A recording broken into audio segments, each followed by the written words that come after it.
දුක් විඳිනවා කියන ආරණවංශර දැන් හිතන්නකො දිවට මේ පැණි රස කියලා දැනෙනවා මේ තිත්ත රස කියලා දෙකක් දැනෙනවානේ. එහෙම දැනෙනවා. එතකොට දැන් මේ මිනිස්සු කියන්නේ දැන් මිනිස්සු එක වර්ග ඉන්නවා. දැන් එතකොට ඒ තිත්ත රස පැණි රස වගේ අර මේ හොඳ නරක වගේ ඒ කියන්නේ එනර්ජිස් ඒ කියන්නේ හොඳ නරක කියලා මයින්ඩ් එක තමයි තීරණය කරන්නේ. එක විදිහට එනර්ජිස් තියෙන රියැක්ට් කරන විදිය වෙනස් වෙන මිනිස්සු ඉන්නවා, සත්තු ඉන්නවා. එතකොට අර මේ මයින්ඩ් එකක් තියෙන මිනිස්සු තීරණය කරනවා මේක හොඳයි මේක නරකයි කියලා. ඒකත් එක්ක ඒගොල්ලෝ දුක් විඳින එකක් තියෙන්නේ. ඇත්තටම එහෙම හොඳ නරක එක විදිය තියන අය කියලා එහෙම ඒවා නැහැ. මේ ඒ අර මයින්ඩ් එක විවිධත්වයක් තීරණය කරලා හොඳ නරක තීරණය කළා දුක සැප තීරණය කළා දුක් විඳින එකක් තියෙන්නේ. ඒ කියන්නේ මනුස්සයා ඇත්තටම දෙයක් මේක දැන් සිතුවිලි වලින් හැදෙන්නේ සරණම දැන් ආලෝකය ගත්තත් අපේ ඇස් අඳනන්නේ නැහැනේ. ශබ්දය ගත්ත කම්බීරි නැහැනේ. එතකොට මේ ඒක උනාට අර ඒ කියන්නේ ඒ ඕන කෙනෙක්ට මයින්ඩ් එකක් ක්‍රියේට් වෙනවනේ අරන්න. ඒ මයින්ඩ් එක කියන්නේ ශබ්ද වර්ණ එකතු වුණු එකට එකතු වෙලා එන කම්පනයනේ. ඒකෙන් එන්නේ අර එකට එකතු වෙලා එන සිතුවිල්ලනේ. ඒ කියන්නේ දැන් අන්ධ කෙනෙක් වුණත් එයාට මයින්ඩ් එකක් ක්‍රියේට් වෙන එක. ඒ මයින්ඩ් එකත් වෙනසක් දකින මයින්ඩ් එකක් නේ ආරණවංශ. ඒ වෙනස තමයි මේ අර නේචර් එක වෙනස ඒ කියන්නේ වෙනස් වෙවි යන එක තමයි නේචර් එක. ඒක ෆීල් ඒ කියන්නේ ඒක විඳින එක තමයි මයින්ඩ් එක වෙනස. ඒ වෙනස ඒ වෙනස අත්දකින්න එක තමයි මයින්ඩ් එක. ඒ මයින්ඩ් එක මේ ඒ හින්දාම තමයි වෙනස අත්දකින්න හින්දාම තමයි ඉස්සරහට මේ ජීවය ඒ කියන්නේ අර මිනිස්සු ඉස්සරහට දේවල් කර යන්නේ දුක සැප ඇති වෙන්නේ.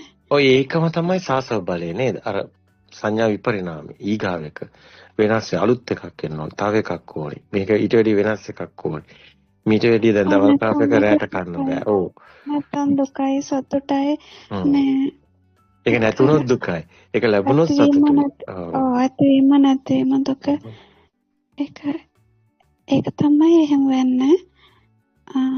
හැබැයි සර්ණමාලි ඔය දෙයක් තියෙන හින්දානේ ඔක වෙන්නේ. හැබැයි තියනවා කියලා එකක් එනවා නේද? යටින් මේක තියෙනවා. මොනකද හිතන්නේ ඒක තියෙනවා. ඒකේ හොඳ එකක් හොයනවා. තියෙන එකට වැඩිය තව එකක් හොයනවා නේ. ඒකම නේද සාසව බලයේ මේ සසරේ කතාව තියෙන්නේ. මේක නේද පව එක.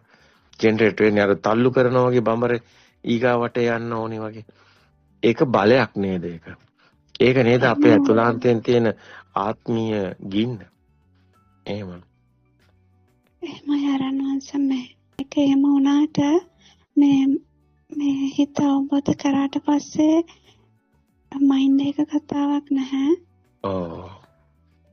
එහෙම. ඒ ගින්න ඊට අවබෝධ කරාට පස්සේ තියෙනවා කියන එක නේද බිඳ වැටෙන්නේ. ඒක හරි නේද? තියෙනවා කියලා ගත්ත එක නේද බිඳ වැටෙන්නේ. තියෙනවා. දැන් මේ සිතුවිල්ල ඇත්ත වෙනවනේ. ඒක නේද බිඳ වැටෙන්නේ. එහෙම එකක් නැති බවට අවබෝධ වෙනවා නේද? පව එක හැදෙන හැට දැනන්න ගන්නවා. අවබෝධ වෙනවා. ඊට තේරෙනවා.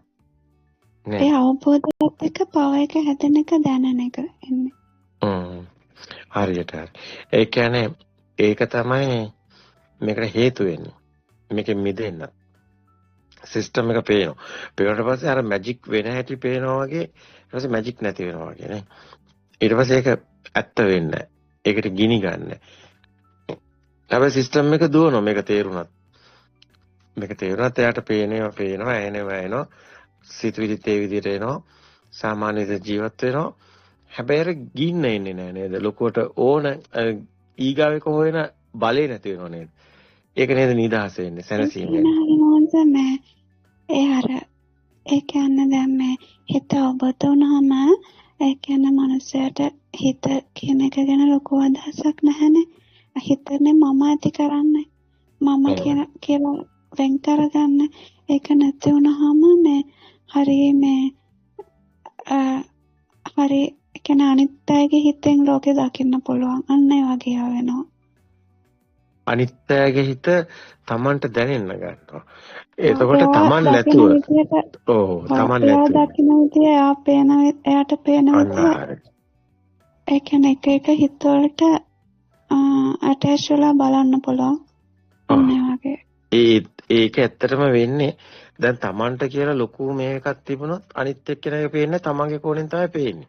හැබැයි Tamanගේ කෝණේ නැති වුණාට පස්සේ අනිත් එක්කෙනාගේ කෝණේ හොඳට පේනවනේ. මෙයා මෙහෙමයි බලන්නේ කියලා. හැබැයි සත්තුන්ගේ එකක් පේනවනේ.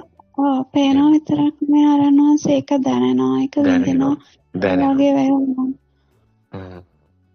ඒ කියන්නේ ඒක දැනෙනවානේ. ඒක දැනෙනවා. ඒක අපි හිතන එක නෙමෙයි අපිට දැනෙන එක. ඒ කියන්නේ දැන් ඒතර හිතන්න පුළුවන් දැන් තව කෙනෙක්ගේ වේදනාවක් දැනෙන එක අමාරුයි කියලා. එතකොට එයාගේ වේදනාව විතරක් දැනෙන්නේ නැහැ. එතකොට තව කෙනෙක් සතුටින් ඉන්නවා නම් එයාගේ සතුට දැනෙනවා.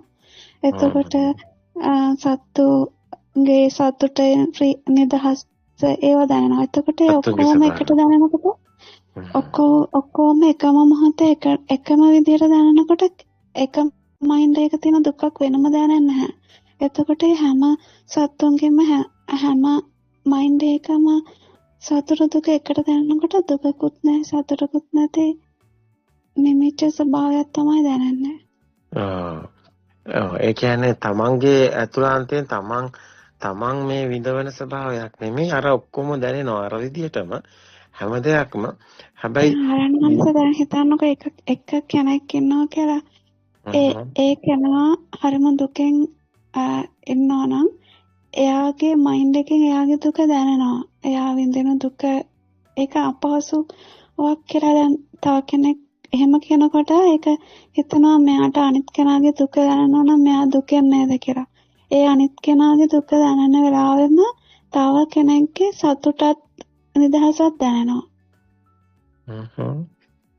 එතකොට සතුන්ගේ තියෙන සමහර වෙලාවට තියෙන සතුට එතකොට මේ ලෝකේ ඒ එකම වෙලාවක හැමදේම එකම වෙලාවකට දැනනකොට අර මේ එක කෙනෙක්ගේ දුක වෙනම දැනන එකක් කියන එක නැහැ. මේක කියන උත්සාහ කරන්නේ සරවල් කියන උත්සාහ කරන්නේ එතකොට තමන් විඳවන දුකක් නැහැ. ඒක ලෝක ස්වභාවයක් විදිහට සබහාදාමක් වගේ දැනීමක් විතරයි. ඒකට හිමිකාරය නෑ. එහෙම ආරණාසේක. එහෙම ඒක. එතකොට අර දුක සතුටක් කියලා වෙනම කියන්න බෑ. ඇත්තටම මේ ලෝක ස්වභාවයේ තියෙන සුඛය. ඔව්. ඒකයි. එතන සුඛේ තියෙනවා. ඒ කියන්නේ මේ මම විඳිනවා කියලා එකක් නෑ. එතකොට ලෝක ස්වභාවයක් විතරයි.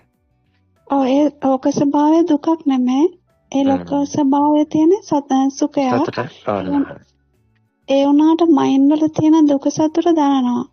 මයින්ඩ් වල ඉන්න මිනිස්සුන්ගේ දුක සතුට දැනනවා. ඕකම තමයි සරණමාලි මේ දෙයක් නොවන දුකක් දෙයක් නොවන සතුටක් කියලා අපි කියන උත්සාහ කරේ. මේක දෙයක් නොවන ස්වභාවයෙන් හැමදේම දැනෙනවා. දෙයක් නොවන ආදරයක්, දෙයක් නොවන ගින්නක්, දෙයක් නොවන සතුටක්, දෙයක් නොවන දුකක්.